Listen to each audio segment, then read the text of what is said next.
Hi, I hope you're doing good. So today I'm going through my top 5 books of 2025 so far. I attempted to do a top 10 and then I got to 7 and then I was like, I was gonna be chucking in ones that like I enjoyed and I thought were really good, but they weren't my top like amazing books ever, and that's only really what I want to include in this video. So luckily enough, I've managed to literally only highlight 5 books in my reading journal. If you look, it is only 4. But one of these, all of the series has been 6-star books, but I haven't highlighted them because I just know that the very last book, which is in this pile, is going to be the best book that I've read.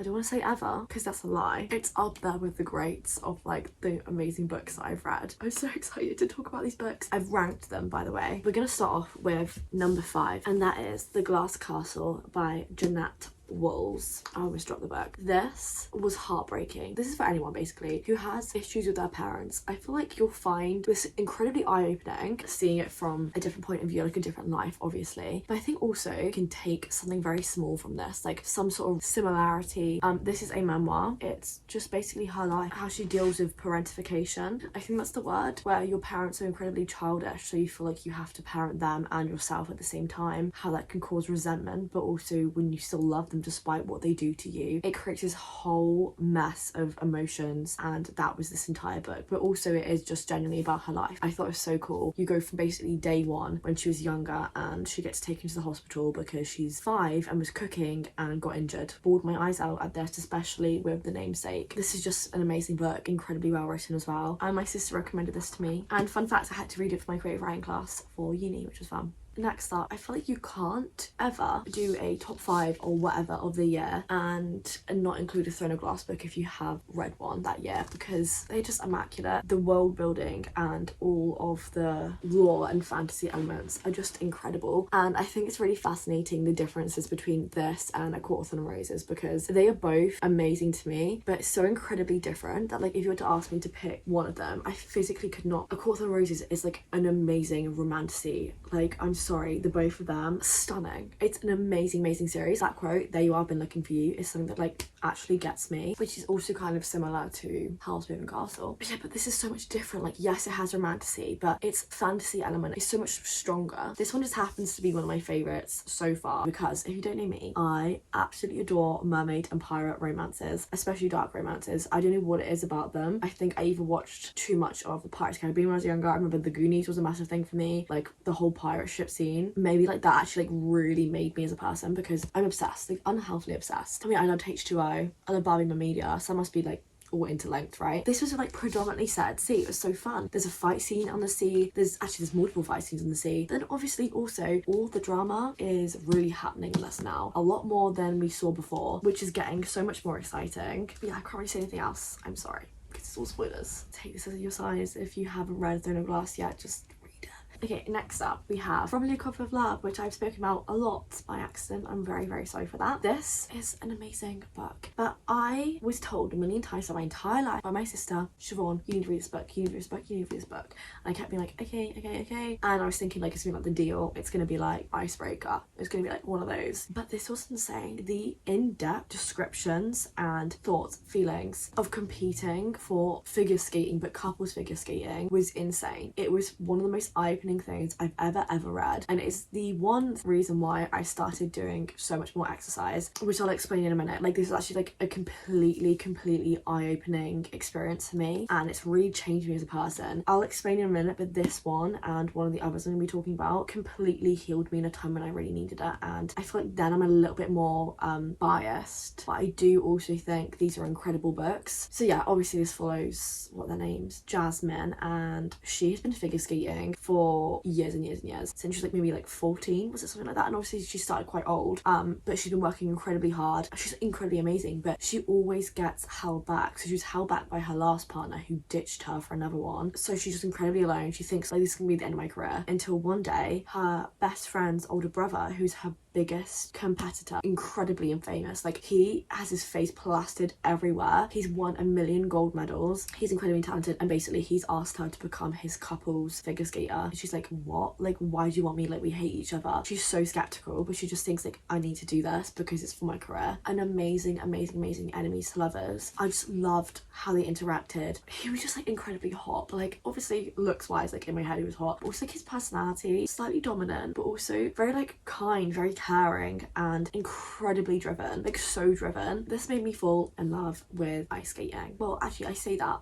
if you put me on the ice right now, I'd be dead, drop dead on the floor. It makes me incredibly anxious to ice skate because I don't like slipping and sliding about the pace. But this made me want to ice skate so bad. And not because I was like, oh my god, like ice skating, because like I'd never read or spoken to or really understood the people that have a sport as their entire life. They've been doing it since they were extremely young. It's everything to them. They work incredibly hard, and it is something that's a hobby that you put your heart and soul into, like blood, sweat and tears, and you get results. And I was reading it, and the entire time I was just in awe, and I felt incredibly left out. I felt like something was completely missing from my life because I was like, I've never done that, never done anything musical, never done anything like sports wise. And I was just like searching online. I was like, if I want to do it but I'm older and I have zero experience, what should I do? And it was basically dropping things like Pilates, dance workouts, going to the gym, doing bar classes. And I was like, these are all things I can do at home and for free. And I was just so incredibly happy. I found like something to basically work towards. And now I basically do like weighted Pilates dance workouts. I lift weights-ish. I'm not a big lifting girl, but I do bar classes online. This is all free on YouTube. And it's made me so incredibly happy. There's something different and I can feel it in my body compared to when I don't work out for a while. And when I do work out, I feel stronger. This is all thanks to this book. It really opened my eyes to it. Obviously for the romance it's amazing. Obviously if you already have some passion in life like music or sports, then you can so relate to this. But I do think that if you've never had that kind of passion, you feel so lost. I genuinely think reading this, well, it helped me. I don't know if it will help you, but maybe it could. I just don't think that my skin does well in heat. Like, I just get so oily immediately. Okay, so these next two are genuinely some of the best books that I've ever read in my entire life, and I don't know how to rank them. At the moment, one of them is a clear winner in my eyes. It's so much better than the other one just because I'm so much more invested. There's more books, more characters to like really delve myself into, and it's just genuinely amazing. However, another one was really healing for me at a different time, so I don't really know what to do. This is the one that I genuinely think could beat all the books that I've read this year. This is an amazing series. This is book 6. This is Alanca by Jane Washington. It's in the Plier series. I think it's the Ironside Academy series. I'm currently this far through. I've only got that much left, and I'm like not reading it because I don't want it to end at all. I'm literally about to convince myself to reread all of this just so I can be back in the world again and make it last longer. I can't describe to you how much I love this series. Plier by Jane Washington. I don't own any of the other books because they're expensive. This was £22, but it just came out and I was like, you're gonna love it, you're gonna own it at some point in your life, so you might as well buy it and annotate it. So I did, and I'm so happy that I've done that. It is essentially a reverse harem. Is it like Omegaverse series, but like fantasy series? This is basically a romance between one girl and 10 men, and more specifically 1 Sigma and 10 alphas. You might think like, oh my god, so many guys, it's so ridiculous, they're so cringe. And first of all, if you don't get reverse harems, I'm really sorry. You won't like these two books. But also if you do like reverse harems and you really feel like having more is just like too much, like too many men, no, like that's not what it's like in this book. This is immaculate. I love each and every single one of them in this. Oh my god, I need to calm down. I need to say one at a time. Okay, first of all, I'm going to describe to you what it's about. It's set in a world where all of like the alphas, omegas, deltas, betas, sigmas, whatever, they are all completely restricted, where they're like sectioned off from all of the humans, and they basically live in these small little towns of like poverty. All around the outskirts are guards guarding it so they can't come in, can't come out. Obviously some are a little bit better off than others, but mostly it's just so bad. So some people have powers, so some people can like speak into someone's mind or can control someone's emotions, I don't know, stuff like that, right? The most rare of them all are alphas, and the most rare is also sigmas, right? And alphas are the most powerful, like physically, and so because they're so rare, obviously they were so much more easier to control. Each year when all these kids I think turn 18 18, they are allowed to enroll in Ironside Academy. This is basically this massive like school academy thing that is like absolutely luxurious, like I think like 5-star all-inclusive kind of vibe, except you have to go to school and you have to be videoed for the reality TV. It's constantly broadcasted, things are edited, but also things are live as well. This is essentially their escape. So most of these students will go there and just live under the radar because they know they don't really have a chance of winning, but they want to have these 5 years of escape and luxury before they have to go back. But some of them who are maybe like betas or who are really stunning, who think they can, it's usually betas and doubters who think they can win, or maybe a rare alpha, they will try their hardest. It's a complete popularity game. They have to constantly be on cameras. They have to either start drama or be incredibly beautiful, incredibly talented, and they have to do this. And the first 3 years are the years where you have to try and catch people's attention. And if you're doing good enough, the last 2 years, you get to compete. At the end of the 5 years, one person gets chosen to essentially become a celebrity. And their entire lives will be controlled whilst they're out there, but at least they'll be free. At least they'll be in luxury somewhat. But this year, our little Sigma, she's incredibly rare, by the way. She comes from a very famous alpha. He managed to win one of the Ironside Academy years. And she lived in luxury, but also complete abuse. She gets sent to Ironside Academy and she just knows, like, I'm not gonna win this, like it doesn't really matter. She was just going on about her life. She gets severely bullied because obviously she's the smallest, the weakest, and also she's incredibly rare, and also she's a Sigma, and so she's bullied, but she's like just push and do, doesn't really matter. And then obviously, as I said, alphas are incredibly rare and you usually get 1 or 2. 2 is a lot, so usually it's just like 1 that end up coming each year into Ironside. But this year somehow there are 8 alphas that have joined in 1 year, and at the same time there are 2 alpha teachers that are there as well, and that's so incredibly rare. So obviously all of the cameras are constantly on these alphas because it's insane. Everyone is dying for their attention, to be able to get a bit of screen time with them. So she's just living her life, a little Sigma, but she keeps accidentally coming across some of them in some random ways, and she keeps getting screen time because of that. And eventually she ends up becoming extremely popular along with them. That side of things is so fun, like the little reality TV show aspect. But essentially in this world, how you find your mate, you have to come really close to death. And one day she's coming very close to death and she's surrounded by the 10 alphas, and they all of a sudden all become mates. And I really do apologise, I thought that was a completely jumbled up way to describe the storyline. It's just I need to get all the facts out there so you get the vibe. So now you have the gist of the storyline. Everything that happens is so much more complex and so amazing. So this was initially described, I think, on like the Goodreads review, both on Goodreads reviews, but also on like the description of the book, that is meant to be a mixture of the Hunger Games mixed with like reality TV shows, done in such a perfect way where it's like, I obviously thought that it was me like trying to be Hunger Games, because Hunger Games were my favorite books and movies in the entire world. Like this discussions on class and like the abuse, the rich and people that can take power is like so incredibly, like it itches a little scratch in my brain that I adore. And the fact it's dystopian and it's incredibly well written and heartbreaking, full of genuine trauma, and which I love that it's so incredibly realistic for what it is. And that is exactly like this. Like I thought it'd be cringe, it'd be like trying to be the Hunger Games, but it genuinely is. It is done so perfectly. Everything is completely tasteful. All the traumas aren't thrown in for like wow factor and shock and like drama and some fun to like discuss.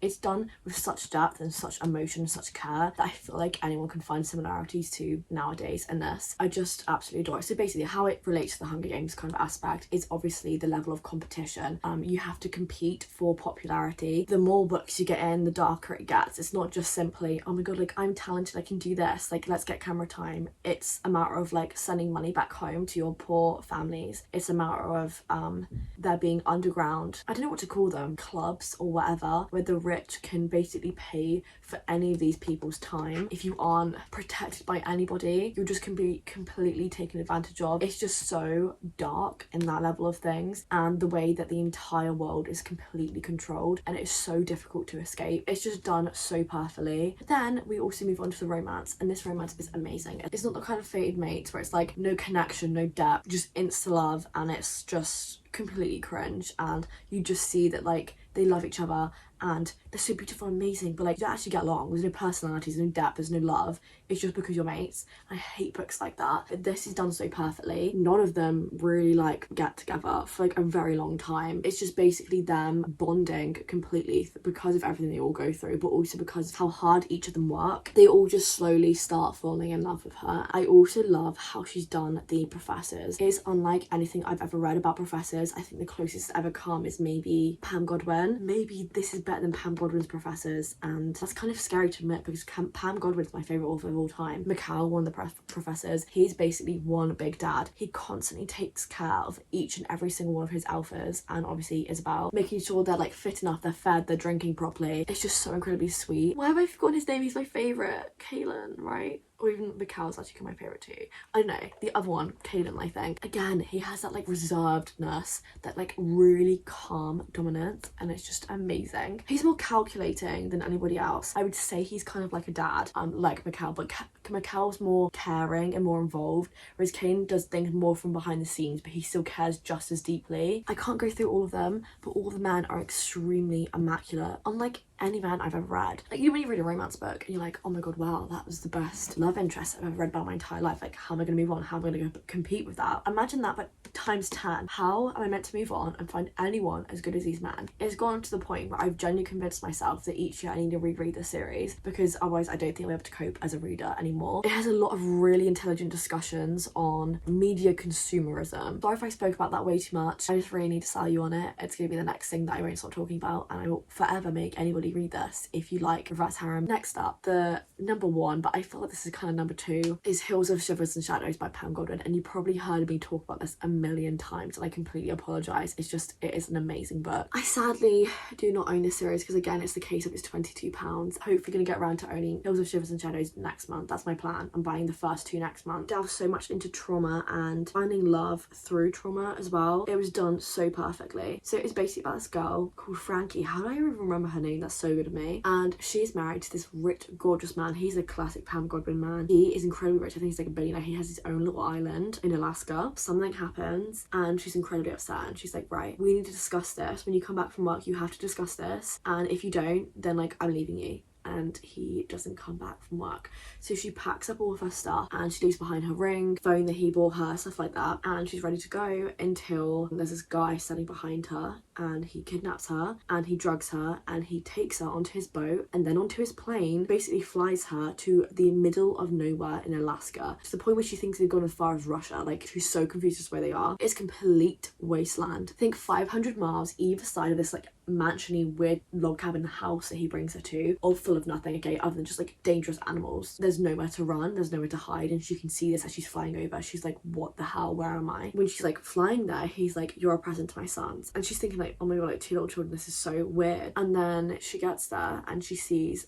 3 fully grown men come out of the house, and she's like, oh my god, this is gonna be hell. It basically just becomes an entire like survival book, survival both outside but also inside this house, because there's one big psycho there. This is just an incredible book. Obviously, I want to say check trigger warnings, but like, it's a dark romance and it's a reverse harem and it's Pam Godwin, so you just know there's gonna be one specific trigger in, because there's always this trigger in her books. I just thought it was incredibly heartbreaking. It really just healed a part of me. Oh my god, like the men in it are just heartbreaking. There's so many quotes from it that just absolutely kill me each and every single time. But sorry, there's 3 of them. It's a trilogy. It just has such amazing, strong characters in it, but they all end up healing together. Like, that's the whole vibe. They all go through and heal together. If I describe some of the men, obviously, as I said, her husband, he was classic Pam Godwin man, extremely dominant, very calm. And then there's Leo. He is basically looks like a Viking. He kind of bullied her for the beginning, but he just loves like anything to do with mechanics, and he's incredibly smart. Cody, he is a big bad. Like, he's massively tall, broad shoulders, and he's got like dark hair, and he's extremely strong, and he's extremely good at hunting. He's very protective. They all kind of are protective, honestly, but I feel like he's maybe more protective than Leo. Leo is slightly. Leo's more fun and flirty and teasing. And then there's Wolf, baby Wolf. He is the baby of them all. He is just so heartbreaking. I absolutely adore him. So thank you so much for watching. I can't believe, do you want to know how long I've been talking for now? 50 minutes for only 5 books. I feel like that says a lot about how much I love them because I don't want to stop talking about them. Please let me know your top 5, or if you can't do that, top 10 books of 2025 so far. Let me know if you want to read any of these, or if you've read any of them before, and like let me know your thoughts and feelings on them. I know I've gotten a couple of you to read Hills of Shivers and Shadows, and I'm so excited to see your thoughts on that. But if I could get you to read another book like next, it needs to be the Plier series. I'm not joking, this beats all books I've ever read ever. Yeah, so thank you so much for watching. I really hope that you've enjoyed, and I'll see you very, very soon. Bye bye.